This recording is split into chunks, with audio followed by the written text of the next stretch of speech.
32 seconds, one comment turned a casual interview into television chaos.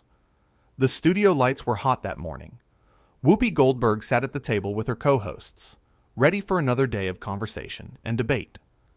The guest was supposed to be an easy interview, a chance to talk about charity work and upcoming projects. Nobody expected what was about to unfold. Prince Harry walked onto the stage with a smile. The audience clapped.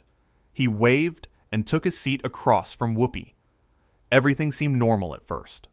The cameras rolled. The interview began. "Welcome, welcome," Whoopi said warmly. "We're so glad to have you here today." "Thank you for having me," Harry replied, settling into his chair. Whoopi started with simple questions. She asked about his recent travels, about the charities he supported, about life in California. Harry answered each question, but there was something in his tone. Something sharp. Something that suggested he would rather be anywhere else. "So, tell us about the foundation you're working with," Whoopi continued, keeping her voice friendly and open. Harry sighed. Actually sighed. On camera. "Well, it's quite complex. I'm not sure the audience here would fully understand the scope of what we're trying to accomplish." The co-hosts exchanged glances. Whoopi's smile tightened just slightly, but she pressed on. "Try us. We're pretty smart people." "I'm sure you are," Harry said, but the way he said it made it sound like he meant the opposite. "It's just that this work requires a certain level of, how do I put this, sophistication." One of the co-hosts shifted in her seat. The audience had gone quiet. You could feel the tension building, like a storm about to break. Whoopi leaned forward. "Sophistication. I see. Well, why don't you break it down for us unsophisticated folks?" Harry missed the warning in her voice entirely. "Look, no offense, but daytime television isn't exactly known for deep intellectual discourse, is it?" The audience gasped. Actually gasped. Whoopi's co-hosts looked shocked, but Whoopi herself stayed calm. Deadly calm. "No offense," Whoopi repeated slowly. "You just insulted everyone in this room, everyone watching at home, and everyone who works on this show. But no offense." "I'm simply being honest," Harry said, crossing his arms. "People watch shows like this for entertainment, not for real information." "Shows like this," Whoopi said. "You mean the show you agreed to come on? The show you're sitting on right now?" Harry waved his hand dismissively. "I'm here because my publicist said I should be. Something about reaching Middle America." He said Middle America like it was a disease. The co-hosts were silent now. They knew Whoopi well enough to recognize the look on her face. She was giving Harry rope. Lots of rope. And he was tying it into a noose all by himself. "Middle America," Whoopi said. "The people who buy your books. The people who watch your documentaries. The people who donate to your charities." "I suppose," Harry said, "though I wish they'd be more discerning about their media consumption." That was it. That was the moment. You could see it in Whoopi's eyes. She was done. "Let me ask you something," Whoopi said, her voice still controlled, but with steel underneath. "Do you think you're better than the people watching this show?" Harry laughed. He actually laughed. "I didn't say that." "You didn't have to," Whoopi shot back. "You've been saying it with every word out of your mouth since you sat down." "Now hold on," Harry said, uncrossing his arms and sitting up straighter. "I don't appreciate your tone." "My tone?" Whoopi's eyebrows went up. "My tone? You come on my show, insult my audience, insult my co-hosts, insult the entire concept of what we do here, and you're worried about my tone?" "I'm simply pointing out that there are levels to public discourse," Harry said. "Some platforms are more serious than others." "Serious," Whoopi repeated. "You want to talk about serious. Let's talk about serious. You're a grown man who has spent years complaining about privacy while doing interview after interview. You've written books about your family, done documentaries about your family, gone on podcasts about your family. And now you're sitting here telling me and my audience that we're not sophisticated enough for you? Harry's face was turning red. That's not what I said. Then what are you saying? Whoopi demanded. Use your words. Be clear. Help us simple daytime television people understand. I'm saying that the level of conversation here is beneath what I'm trying to accomplish, Harry said, his voice rising. The audience made noise at that, boos mixed with shocked sounds. Whoopi held up her hand for quiet. Beneath you, she said. We're beneath you. I didn't use those exact words, Harry protested. You don't need to, Whoopi said. It's dripping from every sentence. You know what I think? I think you've forgotten something important. I think you've forgotten that respect isn't something you're owed just because of who your grandmother was. Harry stood up suddenly. Don't you dare bring my family into this.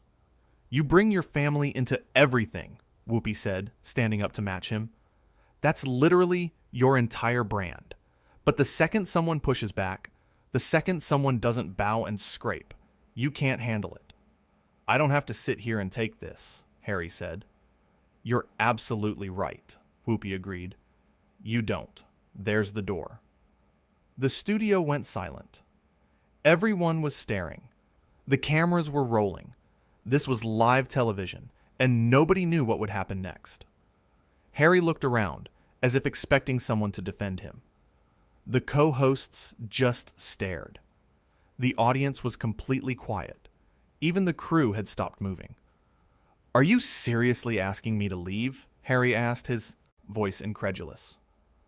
I'm not asking, Whoopi said calmly. You said you don't have to sit here. I'm agreeing with you. You can leave. This is outrageous, Harry sputtered. Do you know who I am? I know exactly who you are, Whoopi said. You're someone who thinks a title makes you special. You're someone who forgets that kindness and respect go both ways. You're someone who came on my show and treated everyone here like we're lucky to breathe the same air as you. I have never been so insulted in my life, Harry said. Really? Whoopi shot back. Because you've been insulting everyone here for the past 10 minutes. But I guess it only counts when it happens to you. Harry grabbed his microphone and yanked it off. The sound guy winced as the wire pulled. I'm leaving. Good, Whoopi said. Don't let the door hit you on the way out. But Harry wasn't done. He turned back, his face flushed with anger. You're going to regret this. Do you understand what kind of influence I have? Whoopi laughed. Actually laughed. Influence? Honey, I've been doing this for decades. I've interviewed presidents. I've won awards you can't even pronounce. Your influence doesn't scare me. We'll see about that, Harry said. Yes, we will, Whoopi replied. Now are you leaving, or are you going to keep threatening me on live television? Harry pointed at her. You're making a huge mistake. The only mistake I made was booking you in the first place. Whoopi said, Now go. Harry looked at the co-hosts again. None of them said a word. He looked at the audience. They were all staring at him with expressions ranging from shock to disgust. He looked at the cameras, and for a moment, you could see him realize what he had done. How this looked, how this would play.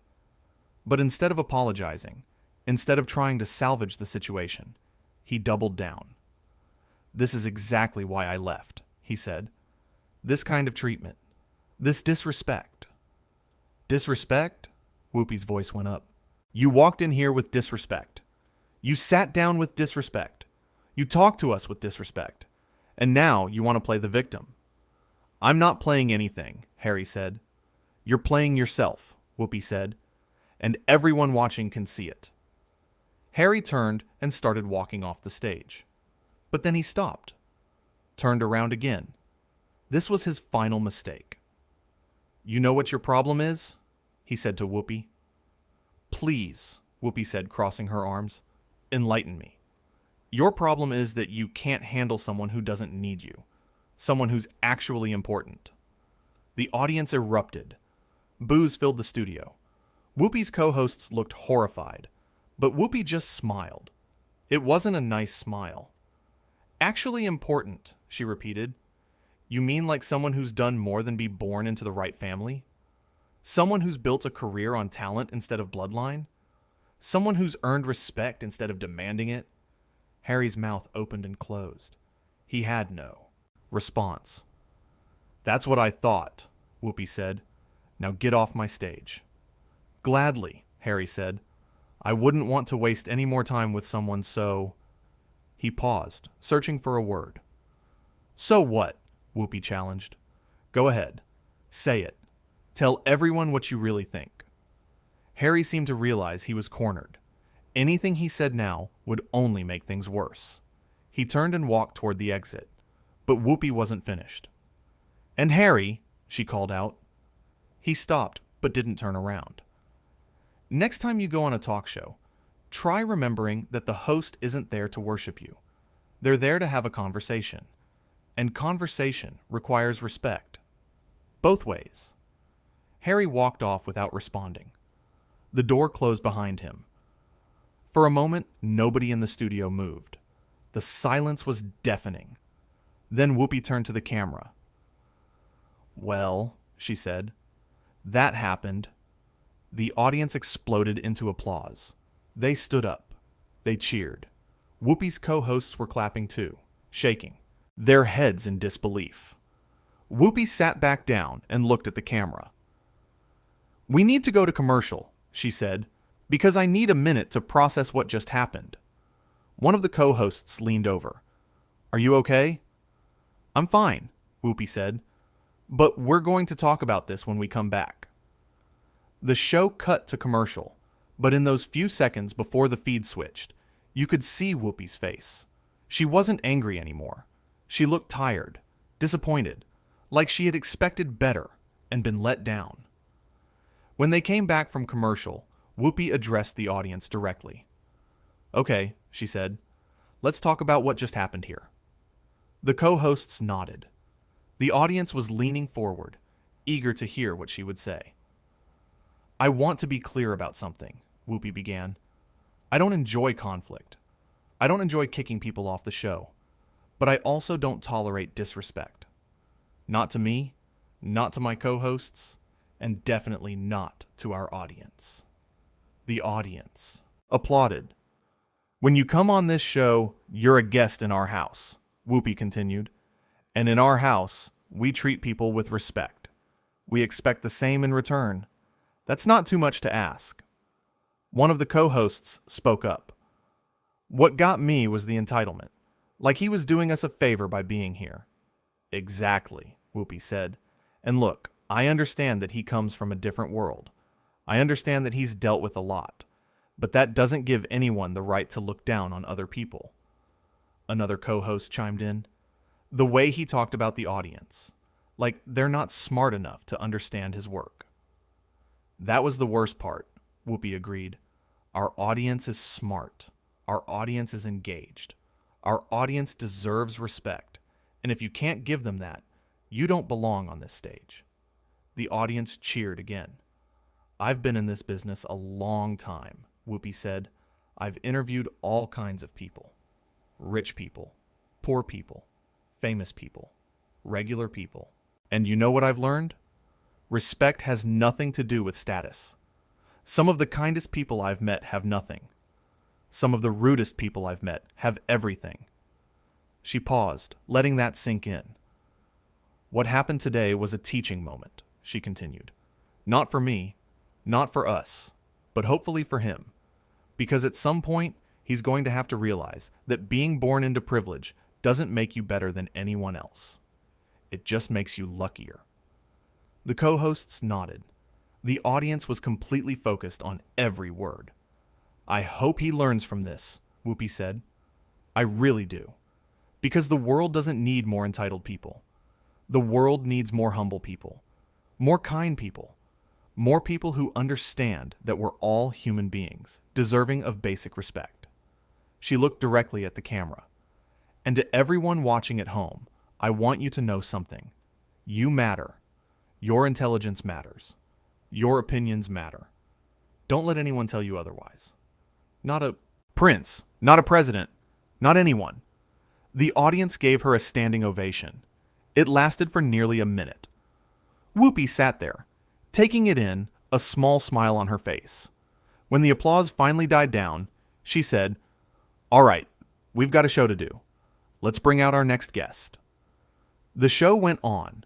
They talked about other topics. They laughed. They had debates. But the energy was different now. There was a sense of solidarity in the room. Everyone had witnessed something together. Everyone had seen what happens when respect isn't given, and someone finally demands it. Behind the scenes, the staff was buzzing. Nobody could believe what had just happened. Live television was unpredictable, but this was something else entirely. This was going to be talked about for years. The producers were already getting calls. News outlets wanted comments. Social media was exploding.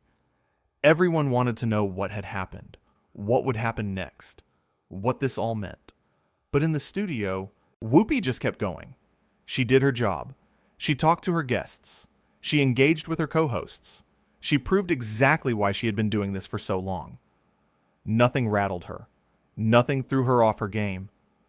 When the show finally ended and the cameras stopped rolling, Whoopi stood up and stretched. Her co-hosts gathered around her. "That was intense," one of them said. "It was necessary," Whoopi replied. "Sometimes you have to stand up for yourself and your audience. Otherwise, people will walk all over you." They talked for a few more minutes, processing what had happened. Then Whoopi went to her dressing room. She sat down in front of the mirror and looked at herself. She had done the right thing. She knew that. But it still felt heavy. She didn't enjoy confrontation.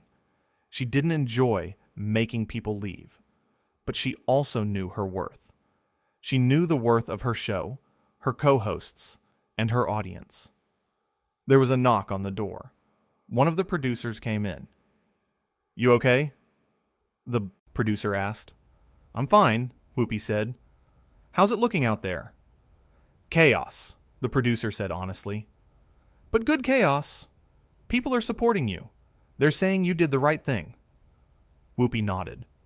"Good." "Some people are saying you were too harsh," the producer added. "Some people always will," Whoopi said. "That's okay. They're entitled to their opinion." The producer hesitated. "Do you regret it?" Whoopi thought about that for a moment. "No," she said finally. "I don't. He needed to hear it. And our audience needed to see that we value them. That we won't let anyone disrespect them." "Well, for what it's worth," the producer said, "I think you handled it perfectly." Whoopi smiled. "Thanks." Back in the studio, the crew was breaking down the set. They were all talking about what had happened. Everyone had an opinion. Everyone had a reaction. "Did you see his face when she told him to leave?" one crew member said. "I thought he was going to have a heart." "Attack," another replied. "He couldn't believe someone was standing up to him," a third added. "You could see it in his eyes." They laughed, but it was uncomfortable laughter. They had all witnessed something awkward and tense and real. Television wasn't supposed to be this real. In homes across the country, people were calling their friends. They were posting online. They were talking about what they had just witnessed. The clips were already spreading. The moment was already becoming legendary. Some people defended Harry. They said Whoopi was too aggressive, too confrontational, too quick to kick him off. They said she should have been more understanding of his perspective. But far more people defended Whoopi. They said she was right to demand respect. They said Harry had it coming. They said it was about time someone told him that being royal doesn't mean being better than everyone else. The debate raged online and in living rooms and at water coolers. Everyone had an opinion about what had happened and what it meant. But back in the studio, Whoopi was already thinking about tomorrow's show. She had guests to prep for, topics to research, work to do, because that's what professionals do. They handle the crisis, they stand their ground, and then they move forward. No dwelling, no second guessing, just forward motion. Her co-hosts came to say goodbye before leaving for the day. "See you tomorrow," one of them said. "Same time, same place." Whoopi replied with a smile. "Think we'll top today's show?" another asked jokingly. "God, I hope not," Whoopi said, and they all laughed. They left, and Whoopi gathered her things. She looked around the empty studio one more time. The lights were dimming. The audience was long gone. It was just her and the memories of what had happened. She thought about Harry, briefly. Wondered if he would learn anything from this. Wondered if he would continue to feel entitled and superior, or if maybe, just maybe, this would be a wake-up call. But that wasn't her problem anymore. She had done what she needed to do. She had stood her ground. She had defended her audience. The rest was up to him. Whoopi walked out of the studio and into the cool evening air. Tomorrow there would be more interviews, more topics, more moments. But today she had shown exactly what happens when you mistake kindness for weakness. She got in her car and drove home, already thinking about tomorrow's show. Because that's what you do. You stand up for yourself, you handle your business, and you keep moving forward. The world keeps turning. The show goes on. And respect, real respect, is something you earn through how you treat people, not through who your ancestors were. That was the lesson of the day. That was what people would remember. Not the yelling, not the drama, but the simple truth that everyone deserves to be treated with dignity and respect. And if you can't do that, if you can't treat people well, regardless of their status or platform or position, then you don't deserve a seat at the table. That's what Whoopi had proven today. That's what the audience had witnessed. That's what would be talked about and debated and analyzed for weeks to come. One moment, 32 seconds that changed everything. One comment that revealed someone's true character. One host who refused to back down. That's television,